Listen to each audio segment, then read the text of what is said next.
Então, olá, nós estamos aí de volta, gravando aí a parte 2 de óleos, né? Então, agora nós falaremos um pouquinho sobre o processamento de óleos e gorduras propriamente dito.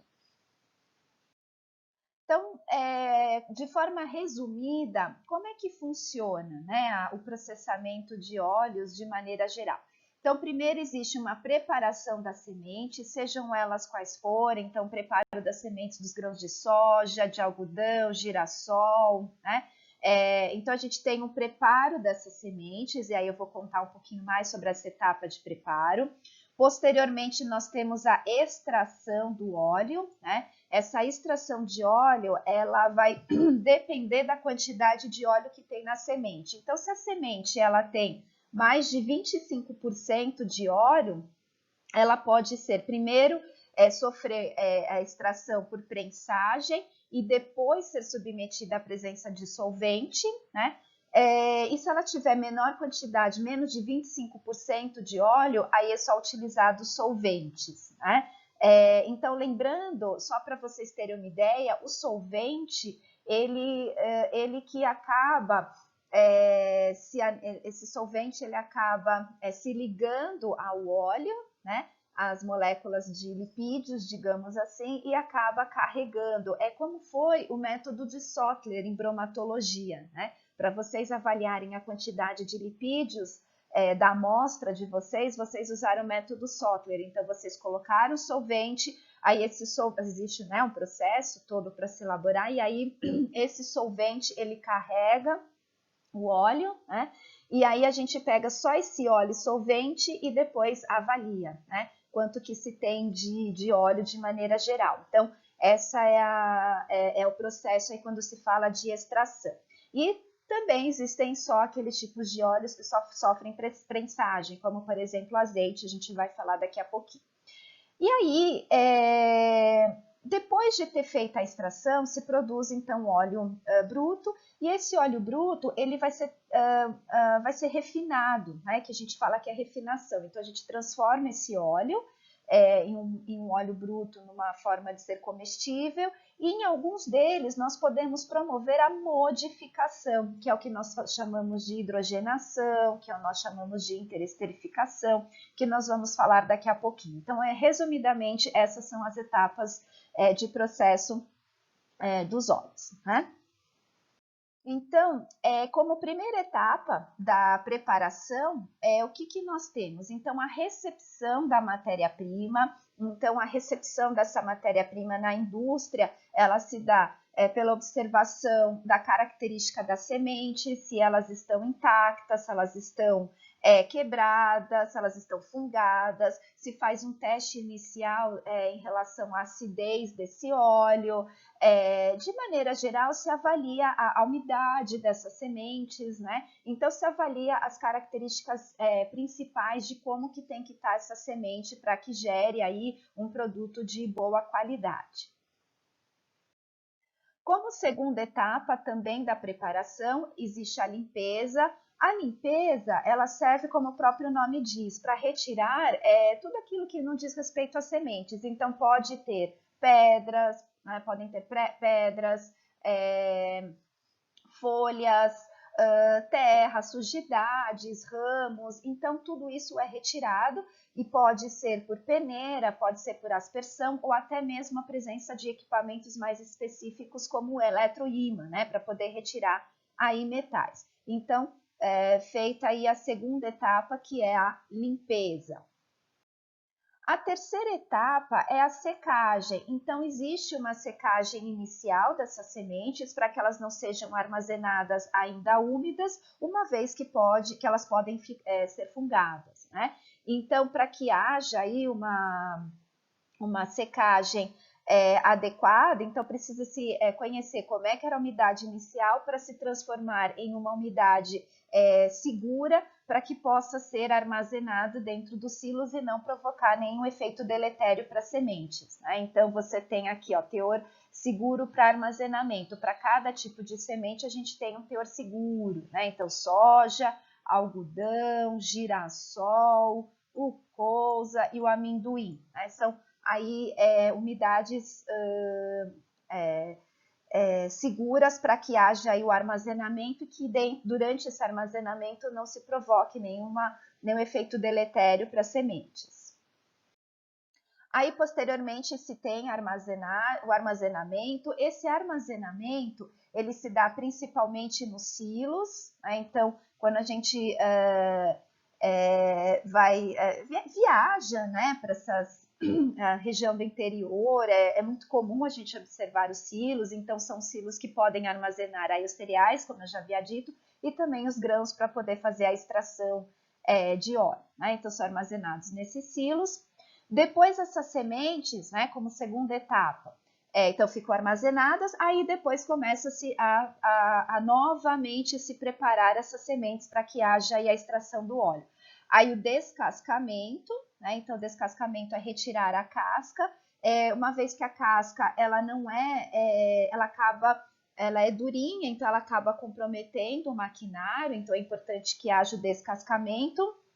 E essa casca pode ser utilizada, agregada aí ao farelo, né, que é o produto final, eu já vou comentar um pouquinho, então pode ser adicionado aí aos subprodutos para poder ser utilizado como ração animal, tá? Aí existe a trituração, né, e a laminação, então se tritura para que aumente realmente a superfície de contato, para que haja uma eficiência maior nessa retirada de óleo. E por fim nós temos o cozimento. Esse cozimento ele se dá de forma em calor úmido, a temperatura mais ou menos em torno de 70 a 75 graus por 30 minutos, e isso facilita, né, inativa enzimas, isso é importante, e facilita ainda mais a extração desse óleo presente na semente. Finalizada, então, a etapa de preparação, nós temos agora a parte de extração. Então, como eu falei para vocês, aí existe a prensagem daquelas sementes que têm uma maior quantidade de lipídios e alguns tipos de óleos. Então, por exemplo, o azeite, ele só sofre prensagem, né? O azeite extra virgem, tá? Ou azeite virgem. Para aquelas sementes que tem uma menor quantidade de óleo, então eles já pode ser obtido a partir da extração por solvente diretamente, ou existem aquelas sementes que sofrem a prensagem inicial e para se retirar o restante desse óleo são submetidos ao solvente, né? Que aí é o que eu coloquei aqui, a combinação entre os dois, né? A prensagem e a extração por solvente. Quais substâncias são utilizadas solventes? São mais comuns serem utilizadas como solvente dentro da indústria? O hexano ou o etanol, né? São as substâncias que são mais utilizadas. O hexano é o mais comum ser utilizado aí para se fazer a extração. Bom, como resultado da extração, então alguns conceitos são importantes. Então a gente tem a torta.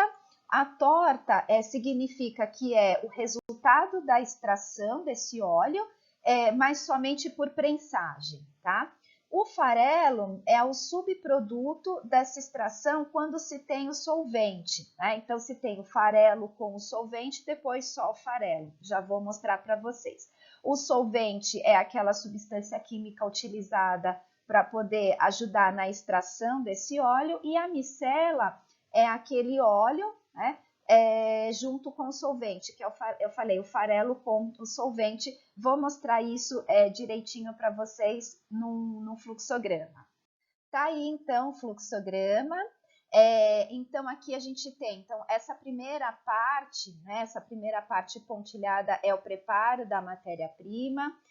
Então, aí na matéria-prima existe o recebimento, a pesagem, aí se tem a limpeza, então aí pode ser armazenada, enfim.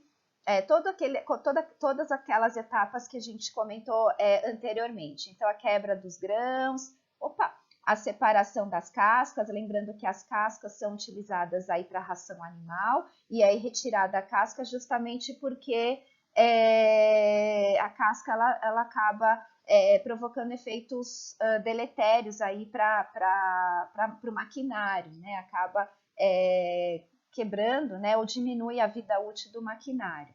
E o cozimento e a laminação, né? Então, o cozimento e a laminação. Pode ser que a laminação aconteça antes, aí depende de cada tipo de semente, da indústria, enfim. Mas o que é importante a gente lembrar, então, cozimento calor úmido para melhorar, né,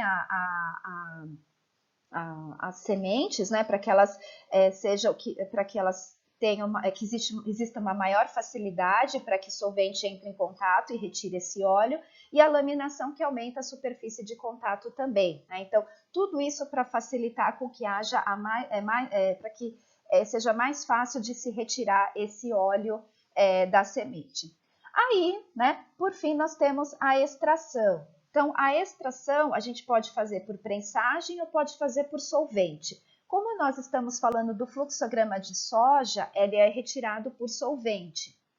Então, se tem então a extração, se usa o solvente, aí se capta esse óleo acaba se tira, né, se tira esse solvente e aí se produz o óleo bruto. E desse óleo bruto vai fazer o refinamento, que é a etapa posterior que eu vou falar para vocês. No entanto, aqueles grãozinhos que se retiraram, que foi possível retirar todo o óleo, né? Essa sobra, então, é chamada de farelo. Só que a gente tem a farelo, né, com solvente, que lá naquele slide a gente chama de micela. Aí se tem a retirada desse solvente e formou o farelo. É desse farelo, no caso da soja, que se faz a extração da proteína texturizada de soja, da proteína concentrada ou da proteína isolada, né? Então, é a partir desse farelo que se faz essa retirada, né, das proteínas da soja. Agora, nós vamos entender um pouquinho sobre as etapas de refinação. De qualquer forma, o que eu trouxe aqui para vocês? E chegamos à parte de refinação. Então, alguns tipos de óleo não são refinados, e no nosso caso, o mais comum é o azeite, né? O azeite ele não é refinado, então ele sofre o processo de prensagem e é embalado e armazenado, enfim, vai para a casa do consumidor, né?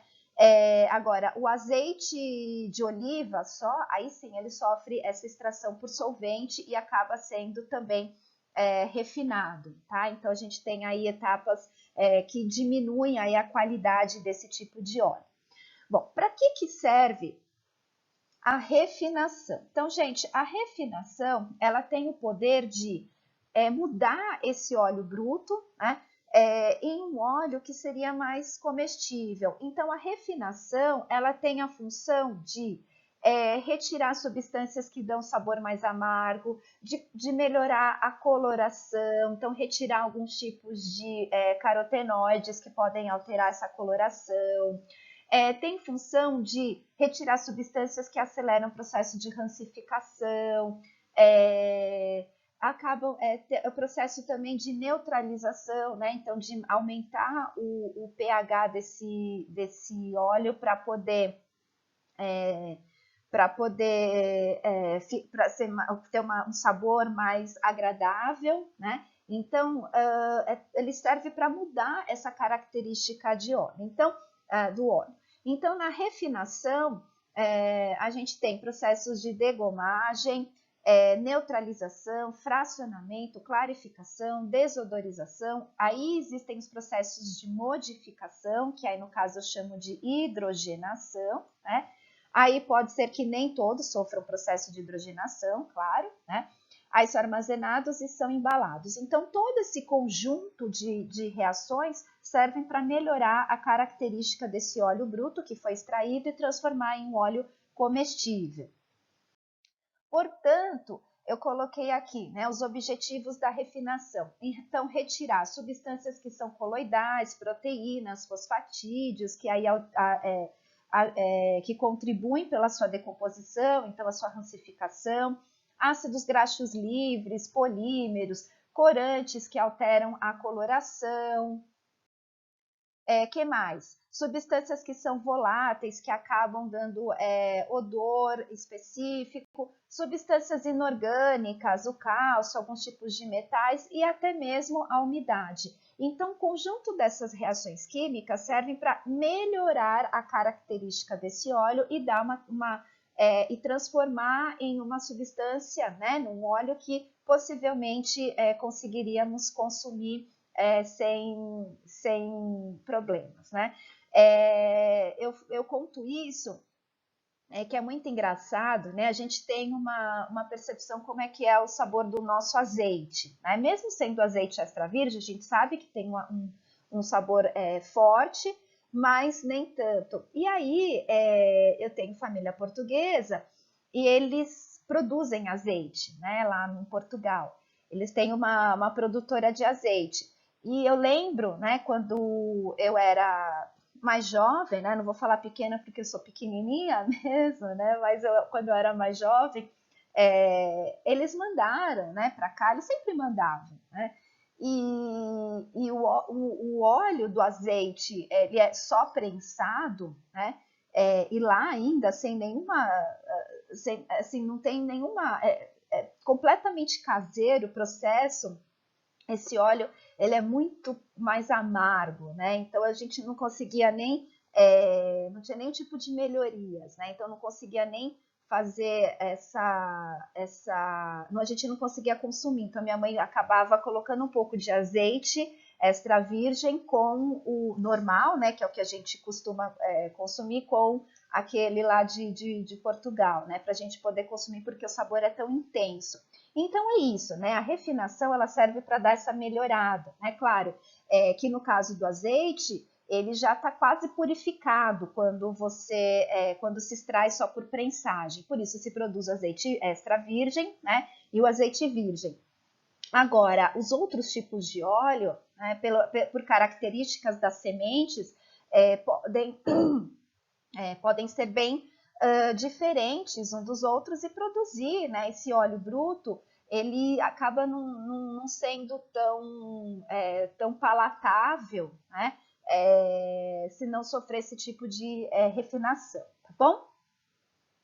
Então, aqui é o fluxograma desse processo de refinação, de tudo isso que eu falei para vocês. Então, aqui nós temos o óleo bruto, né? Desse óleo bruto pode acontecer a degomagem. Lembrem-se que a degomagem, ela serve para transformar em uma emulsão esse tipo de óleo, e a partir daqui, né, se a gente estiver falando de soja, é extraída a lecitina de soja, tão usada aí como um aditivo na indústria. Aí se tem a neutralização desse óleo, a neutralização é colocando substâncias químicas para elevar o pH, e daí pode até ser extraído para formar sabão, né? Existem algumas indústrias que fazem o processo de interestrificação, já vou falar para vocês o que é isso, vou deixar um pontinho de interrogação, já vou falar um pouquinho mais. Aí pode-se ter ou não fracionamento, a clarificação para poder melhorar a característica de coloração, a desodorização, que serve para melhorar a característica de odor, então retirar substâncias que são voláteis, que poderiam alterar aí o odor desse óleo, posteriormente armazenamento e, por fim, a embalagem, e aí chega ao produto final. Nesse meio tempo, pode também acontecer o processo de hidrogenação, e aí a gente vai falar também um pouquinho, vou deixar um pontinho de interrogação e falar um pouquinho. Então, esses processos que nós chamamos hidrogenação, interesterificação, nós podemos chamar de modificação, que são os processos que acontecem durante a refinação do óleo. Dentro dos processos, então, de modificação que acontecem, que eu havia dito, né, em relação à refinação e modificação, um deles é a hidrogenação. Então, o que significa a hidrogenação? Hidrogenação, ela é importante a gente saber, principalmente utilizando aquela aula inicial que eu dei para vocês, falando um pouquinho sobre as características físicas do óleo, né, dos ácidos graxos de maneira geral, e seu comportamento baseado no ponto de fusão. Então, a quantidade, né, de substâncias, de ligações, de duplas ligações e a isomeria são fatores importantes que influenciam no ponto de fusão desse óleo. Então, pensando o seguinte, que quanto maior a quantidade de insaturações e a própria isomeria, né, então mais insaturações diminui o ponto de fusão, e as isomerias também, né? Então na sua forma cis diminui o ponto de fusão e quando se transforma em trans aumenta aí o seu ponto de fusão, foi pensada a questão da hidrogenação, que consiste como, assim, vocês já viram bastante sobre hidrogenação. Então, se caracteriza pela adição do hidrogênio de forma química, e esse hidrogênio, ele acaba sendo anexado, né, a essas, possivelmente, esses carbonos, né, que teriam aí as duplas ligações, e essas duplas ligações deixariam de existir. Portanto, e transformando em trans, né? Então, essa gordura, ela deixaria de estar na forma líquida e passaria a estar na forma de sólida e em temperatura ambiente. Então, quer dizer, você tem aí aumento do ponto de fusão. O que acabou acontecendo, né? A ideia foi muito interessante na época, porque qual que era o grande medo? O consumo de alimentos ricos em gordura animal, né? Porque tem ácidos graxos saturados e colesterol e doenças cardiovasculares. Então, a partir do momento em que eu não usasse essa gordura animal para a produção de alimentos, eu diminuiria aí o resultado sobre as doenças cardiovasculares. E com o passar do tempo foi visto o contrário, né? Na verdade, por que acreditava-se que a hidrogenação seria uma importante técnica? Porque eu deixaria de usar gorduras animais, que eram ricos em gordura saturada e colesterol, e passaria a usar óleos vegetais, que eram mais poliinsaturados, que não tinha colesterol, né, e não tinha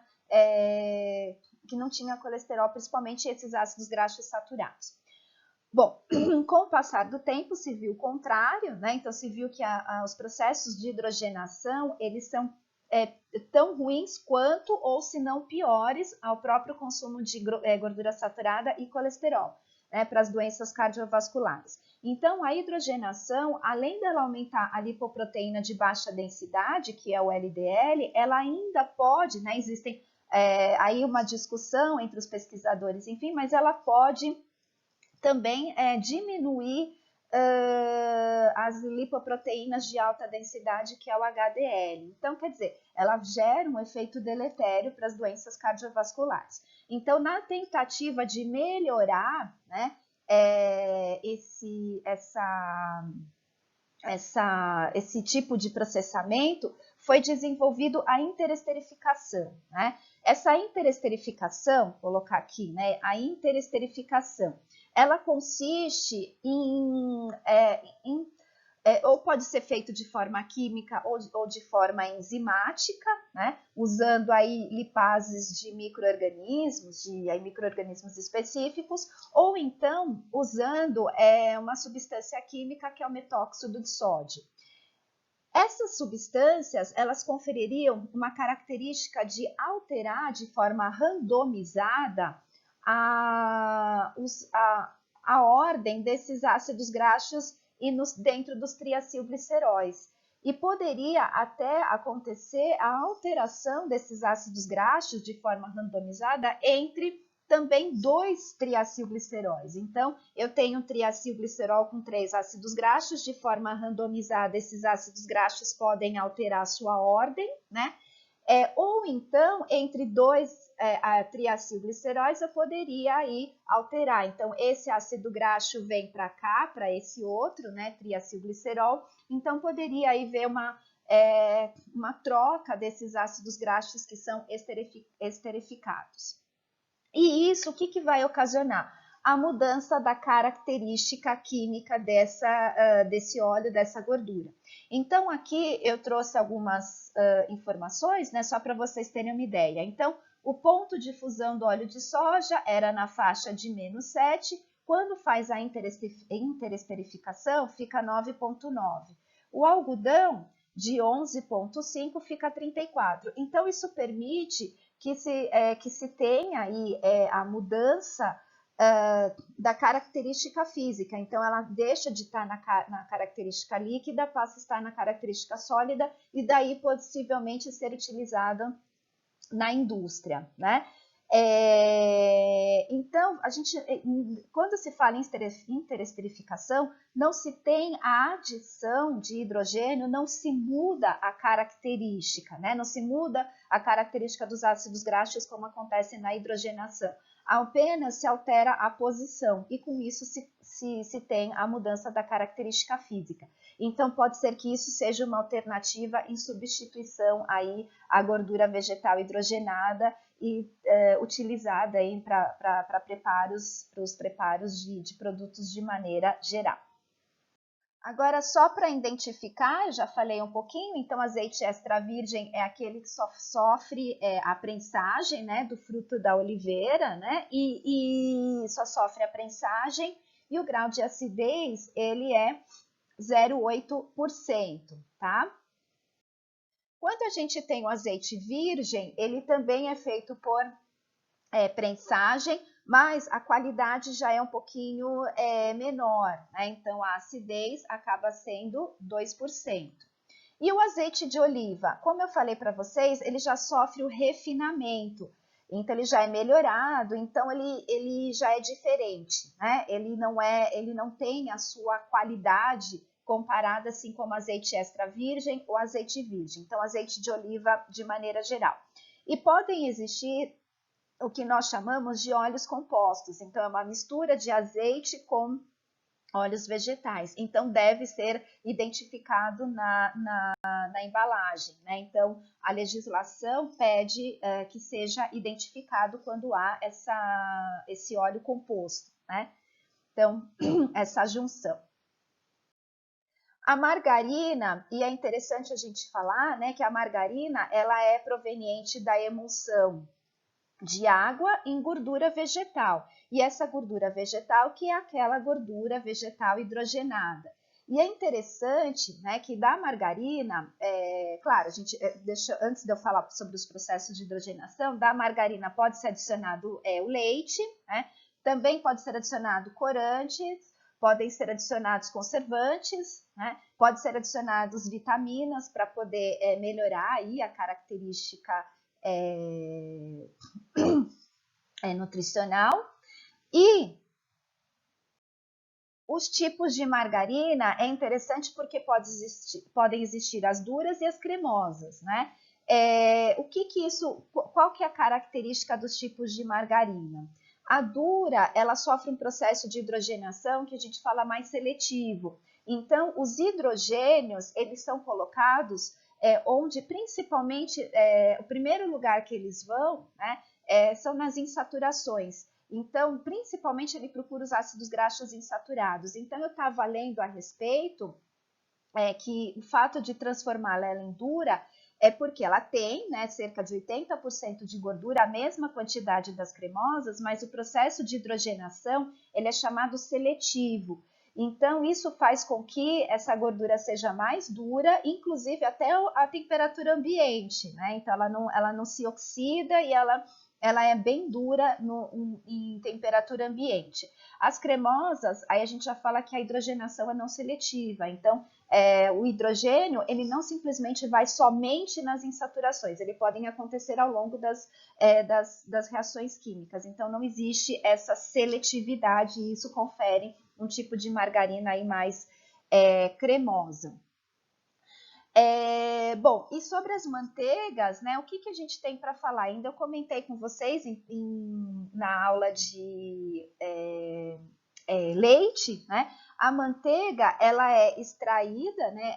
Se extrai a gordura do leite, aquela gordura sobrenadante, depois de ter sido feita aí a centrifugação, e por batedura, né? Aí pode-se ter ação de sal, né? Ou não. Por batedura, essa gordura fica com uma cara de emulsão, fica com uma cara de manteiga, tá? Então, aí é a diferença, só para a gente diferenciar aí a margarina. Então, ela é feita exclusivamente com o leite. A margarina não, né? A manteiga, né? É feita exclusivamente com leite. A margarina é feita dessa água misturada a essa gordura vegetal hidrogenada, tá bom? E, por fim, eu trouxe aqui para vocês o que nós chamamos de olestra. Eu não sei se vocês já ouviram falar, mas o seu nome é ésteres de sacarose ou poliésteres de sacarose, né? E qual que é a ideia desse olestra? Você tem aqui, né, molécula de triglicerídeo, né, e essa molécula de triglicerídeo, então só para a gente lembrar, ela é formada por glicerol e 3 ácidos graxos. Então imaginem o seguinte, nós temos aqui, tá, a molécula de glicerol e 3 ácidos graxos. No caso do olestra, esse glicerol ele é substituído por uma molécula de sacarose. Então, se coloca a molécula de sacarose, se liga a 3 ácidos graxos, mas ela também poderá se ligar até mais ácidos graxos. Então, a 6, 8 ácidos graxos, porque ela tem aí carbono suficiente para fazer essas ligações, tá? E o que que acontece? Esses ésteres de sacarose, poliésteres de sacarose, ele tem a função, a característica de lipídio, de gordura, né? Então ela dá essa característica para o alimento e ela não confere calorias. Por quê? Porque como nós não temos enzimas suficientes para fazer a digestão, suficiente não, né? Enzima característica para fazer esse tipo de digestão dessas reações químicas, né? Dessas ligações. Então a gente não consegue utilizar esses ácidos graxos para a produção de energia. Então, eles passam, são moléculas intactas que passam pelo nosso organismo. Enfim, então essa ideia que a indústria vem tentando utilizar, né, diminuir o uso de gordura, porque o principal problema é que ela é fornecedora de energia, substituir por outros tipos de produtos, né, por exemplo, aí no caso o olestra, para aí fazer para ser utilizada como lipídios, tá? Bom, se você, assim, eu estava lendo aqui para vocês do ponto de vista legal, então eu coloquei aqui para vocês uma batata frita, essas que a gente consome, né, que é industrializada, só que aqui ela está escrita só em inglês, porque aqui no Brasil eu estava lendo não é permitido, já vou falar isso para vocês. Então essa batata frita está escrita lá, contém olestra. Então, lá a FDA, ela permitiu com que houvesse o uso desses ésteres de sacarose ou poliésteres de sacarose como aditivos, isso em 87, e aí em 96 ela permitiu com que houvesse o uso desse olestra como gordura mesmo, para usar como fritura, ou seja, com uma maior quantidade dentro do alimento, né, em substituto aí aos lipídios, né, às gorduras de maneira geral. Aqui, só que o que é importante comentar, que quando se decidiu, né, em 96, permitir com que houvesse o uso desse olestra, deveria constar na embalagem, como está aqui, então contém olestra, e o que mais que pode acontecer, o que mais que tem que ser declarado? Que o olestra, ele pode provocar reações de fermentação, cólicas abdominais. Por quê? Porque você tem uma molécula de sacarose, então as pessoas podem fermentar, provocar flatulência e cólicas abdominais.